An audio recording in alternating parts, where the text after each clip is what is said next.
beaucoup de personnes souffrent de la blessure d'abandon, qui est une blessure qui remonte à la petite enfance et même éventuellement avant l'enfance. Cette blessure, elle vient du fait qu'ils ne se sont pas sentis aimés par les personnes qui les entouraient.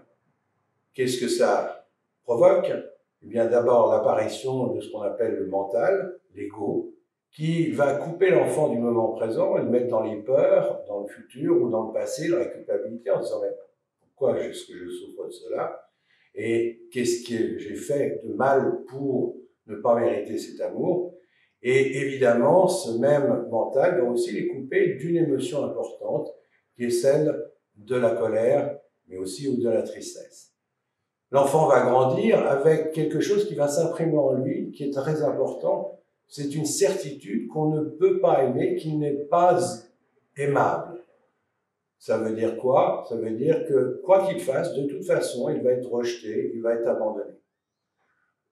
Il va grandir comme ceci et arriver à l'âge adulte et avoir des attitudes qui vont être soit de vouloir être aimé à tout prix, donc de faire n'importe quoi, tout et n'importe quoi pour être aimé, ou alors de ne pas rentrer dans les relations parce que de toute façon, il y a cette certitude qui va être rejetée tôt ou tard.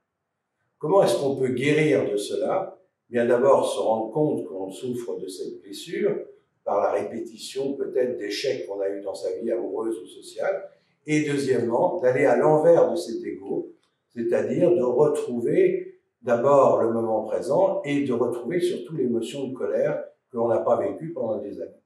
Une fois qu'on a fait ça, bien évidemment on va nettement mieux. Ça prend du temps, mais c'est parfaitement faisable par tout le monde.